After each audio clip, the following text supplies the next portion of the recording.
दोस्तों, आखिरकार ईरान ने अमेरिकी राष्ट्रपति डोनाल्ड ट्रंप और उनकी फौज के सुपर पावर वाले घमंड को न सिर्फ चकनाचूर किया है, बल्कि 8 ही घंटों में अपना सबसे बड़ा बदला भी ले लिया है। ट्रंप जो बीती रात को ईरान के लिए कयामत की रात बता रहे थे, हकीकत में वो रात अमेरिका के लिए बर्बादी और शर्मिंदगी वाली साबित हुई। एक तरफ अमेरिका इजराइल की मिलिट्री ने ईरान पर जोरदार हमला बोला और तेहरान और इस्फहान की तेल फैक्ट्रियों और स्टोरेज टैंकों में आग लगा दी। वायरल वीडियो में देखा जा सकता है कि आग की लपटें कितनी भयानक थी। इस हमले में कम से कम 15 ईरानी सैनिक समेत कई आम लोग शहीद हुए हैं। इस हमले का बदला ईरान ने चंद घंटों के बाद ही ले लिया। ईरान ऐसा दहाड़ा है कि अमेरिकी आर्मी की कमर टूट गई। ईरान ने अपनी तेल इकाइयों पर हुए हमले का इंतकाम लेते हुए बहरीन में तैनात अमेरिका की 5वीं नौसेना फ्लीट पर ऐसा धमाकेदार हमला किया जो अमेरिका ने कभी सोचा भी नहीं होगा। इस हमले में 21 अमेरिकी सैनिकों के मारे जाने का दावा सामने आया है और पूरा इलाका तबाही के मंजर में डूबा हुआ दिखाई दे रहा है। जैसे ही ये खबर फैली, वॉशिंगटन से लेकर खाड़ी मुल्कों तक अफरा तफरी मच गई।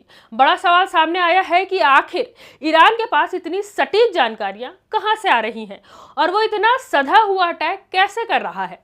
क्यों अचानक रूस के बाद अब चीन का नाम सुर्खियों में है और कैसे ईरान ने सिर्फ 8 घंटे के अंदर पूरा हिसाब किताब बराबर कर लिया।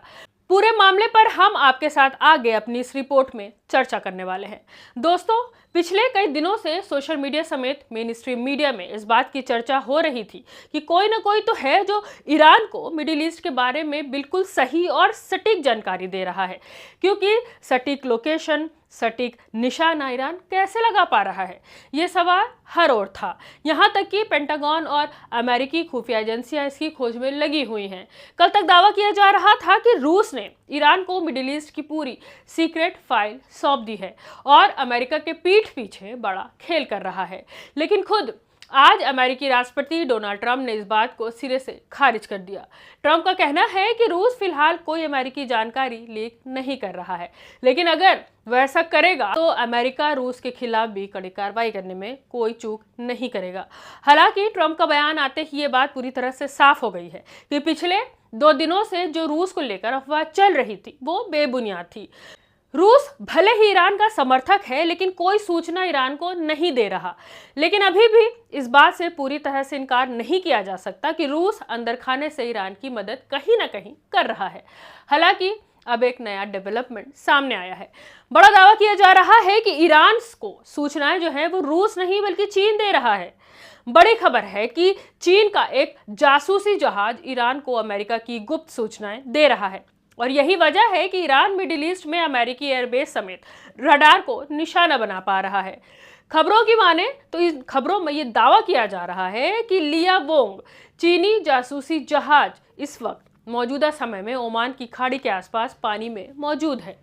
रक्षा विशेषज्ञों और मीडिया रिपोर्ट्स में ये दावा किया जा रहा है कि ये जहाज जो है ईरान को खुफिया जानकारी साझा कर सकता है। रिपोर्ट्स के अनुसार चीन ने अपनी नौसेना के शक्तिशाली विध्वंसक प्रोटोटाइप 055 और टाइप 05D के साथ लिया वोंग को ओमान की खाड़ी और उत्तरी हिंद महासागर में तैनात किया है। ऐसी खबरें छपी हैं कि ये जहाज क्षेत्र में मौजूद अमेरिकी और पश्चिमी नौसैनिक गतिविधियों की निगरानी कर रहा है और ये जानकारी ईरान को साझा की जा रही है। इसका उद्देश्य संभावित पश्चिमी हमलों के खिलाफ ईरान की रक्षा और जवाबी कार्रवाई को मजबूत करना बताया जा रहा है।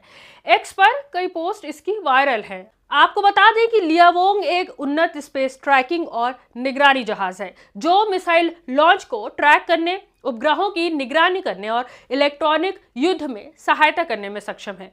हालांकि मीडिया और रक्षा विशेषज्ञों में ये चर्चा गर्म है, लेकिन आधिकारिक तौर पर चीन या ईरान ने खुफिया जानकारी साझा करने की पुष्टि नहीं की। लेकिन जिस तरह से बहरीन में अचानक अमेरिका की 5वीं नेवी फ्लीट को ईरान ने एक झटके में निशाना बनाया है, इसके बाद सवाल खड़ा हो गया है कि क्या सच में चीन ही ईरान को सारी सूचनाएं दे रहा है। आपको बता दें कि ये चर्चा इसलिए भी जोर पकड़े हुई है क्योंकि बहरीन में ईरान के ऑपरेशन ने अमेरिका को बहुत ही बड़ा झटका दिया है। मालूम हो कि बीती रात अमेरिका और इजराइल की जॉइंट फोर्स ने ईरान के अंदर बड़ा ऑपरेशन चलाया। मीडिया के मुताबिक ईरान में तकरीबन 400 जगहों पर पूरी रात बम गिराए गए। न सिर्फ तेहरान और इस्फहान की ऑयल रिफाइनरी जल उठी, बल्कि तेहरान में तेल की पाइपलाइनों से आग इतनी तेजी से फैली कि शहर की सड़कों पर आग की लहरें दौड़ने लगी। सोशल मीडिया पर लिविंग इन तेहरान जैसे अकाउंट्स ने वीडियो पोस्ट किए, जिसमें गलियों के किनारे लंबे लंबे इलाके आग में लिपटे हुए नजर आ रहे थे। ईरान के पेट्रोलियम मंत्रालय ने तस्दीक की कि अल्बोर्ज प्रांत के कजर शहर के अलावा 3 और जगहों पर फ्यूल डिपो पर हमले हुए हैं। इन हमलों से तेल बह निकला और कई जगह पर आग भड़क उठी, जिससे सड़कें आग की नदियों में तब्दील हो गईं। रेस्क्यू टीमें दिन रात आग पर काबू पाने की जद्दोजहद में लगी हुई हैं। दूसरी तरफ तेहरान में इजरायली हमलों के बाद हैरत अंगेज मंजर सामने आया है।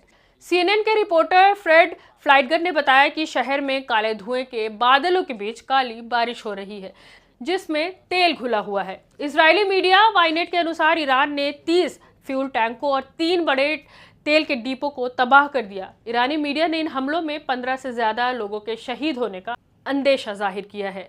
तस्नीम न्यूज के मुताबिक इस्फहान प्रांत में अमेरिका इजराइल के एरियल अटैक में कम से कम 11 लोग शहीद हुए हैं। हकीकत में तो ईरान के लिए शनिवार की रात बेहद भारी रही। आर्थिक नुकसान भी जबरदस्त हुआ। ईरान ने तेल एक्सपोर्ट कुछ अरसे के लिए बंद कर दिया है, लेकिन ईरान ने महज 8 घंटे में ऐसा जबरदस्त काउंटर अटैक किया कि पूरा मिडिल ईस्ट कांप उठा है। अब ईरान इजराइल से ज्यादा अमेरिकी मिलिट्री बेस और एयरबेस पर हमला कर रहा है। Bahrain, Kuwait, Iraq, UAE, Saudi Arabia वगैरह कई जगहों पर हमले हुए, लेकिन सबसे भयानक धमाका बहरीन में अमेरिका की 5वीं नेवी फ्लीट पर हुआ। ईरानी आर्म फोर्सेस ने ऐलान किया कि उन्होंने बहरीन में अमेरिका की 5th फ्लीट को टारगेट किया है। ईरानी क्लेम के मुताबिक इस हमले में 21 अमेरिकी सैनिक जो हैं वो हलाक हो गए हैं और दर्जनों जख्मी हैं। रिपोर्ट्स बताती हैं कि यह टकराव तब हुआ जब इलाके में तनाव चरम पर पहुंच गया था। हमलों में कई बिल्डिंग्स और कई मिलिट्री स्ट्रक्चर जो है वो तबाह हो गए हैं। ईरानी मीडिया ने वीडियो भी रिलीज किया, जिसमें हमले के बाद आग की लपटें और धुआं उठता हुआ दिख रहा है। ये United states navy 5th fleet Bahrain के जुफैर इलाके में स्थित है और मिडिल ईस्ट में अमेरिका का सबसे ताकतवर नौसैनिक मौजूदगी मानी जाती है। ये फ्लीट तकरीबन 25 लाख वर्ग मील के समुद्री इलाके में हिफाजत करती है। इसमें पर्शियन गल्फ, रेड सी और अरब सागर शामिल है। इसका मेन काम जो है वो स्ट्रेट ऑफ होर्मुज से गुजरने वाले तेल टैंकरों और इंटरनेशनल ट्रेड को सिक्योर रखना है। दुनिया का बड़ा हिस्सा क्रूड ऑयल यहीं से ट्रांसपोर्ट होता है। इस फ्लीट में 8000 से ज्यादा navy personal, warships, aircraft carrier, submarine और एडवांस ड्रोन सिस्टम तैनात रहते हैं। ये कंबाइंड मैरीटाइम फोर्स के तहत 40 से ज्यादा मुल्कों के साथ मिलकर काम करती है। पायरेसी रोकना, टेररिज्म से मुकाबला करना, कमर्शियल शिपिंग की सुरक्षा करना। अब जब ये फ्लीट तबाही के मुहाने पर खड़ी है तो होर्मुज स्ट्रेट की सिक्योरिटी का बड़ा सवाल खड़ा हो गया है। ईरान ने एक ही बार में 2 बड़े निशाने साध लिए, तेल इंफ्रास्ट्रक्चर का बदला लिया और होर्मुज पर अमेरिकी कंट्रोल को गहरा झटका दिया। मौजूदा हालात ये हैं कि बहरीन सरकार ने इमरजेंसी डिक्लेयर कर दी है। 8 मार्च की सुबह बहरीन डिफेंस फोर्स ने कबूल किया कि उनके एयर स्पेस में 75 बैलिस्टिक मिसाइलें और 123 ड्रोन्स उड़ रहे थे। मनामा की सड़कें खामोश हैं। हुकूमत ने सख्त वार्निंग जारी की है कि घरों से बाहर न निकले, खिड़कियों से दूर रहें। लोग डरे सहमे हैं क्योंकि ब्लास्ट सिर्फ मिलिट्री जोन में नहीं बल्कि शहर के बीचों बीच हो रहे हैं। क्राउन प्लाजा, होटल और कई रेजिडेंशियल टावरों पर मिसाइल का मलबा गिरा है। दोस्तों, इतिहास गवाह है कि जो नफरत की आग सुलगाता है वो खुद भी उसमें जलकर राख हो जाता है। आज बहरीन में धुआं और तबाही है, कल ये आग वॉशिंगटन और तेल अवीव तक पहुंच सकती है। ईरान ने साफ कह दिया है कि हम जंग के हामी नहीं थे, लेकिन अगर हम पर हमला हुआ तो हम हुसैनी सब्र और शिद्दत से मुकाबला करेंगे। ट्रंप जो ईरान के लिए कयामत की रात बता रहे थे, वो अमेरिका के लिए कयामत की रात बन गई। 21 अमेरिकी सैनिक शहीद हुए और सबसे अहम, नेवल फ्लीट को करारी चोट पहुंची है। क्या आपको लगता है कि अमेरिका को अब इस जंग से हाथ खींच लेना चाहिए? क्या ट्रंप पर वॉर क्राइम्स का केस चलना चाहिए? अपनी राय हमें कमेंट्स के रूप में जरूर लिखें। वीडियो को लाइक करें और दोस्तों के साथ शेयर करना ना भूलें। हकीकत की आवाज़ को मजबूत करने के लिए देखते रहिए रिपोर्टर मैडम और हमें सब्सक्राइब कर लीजिए।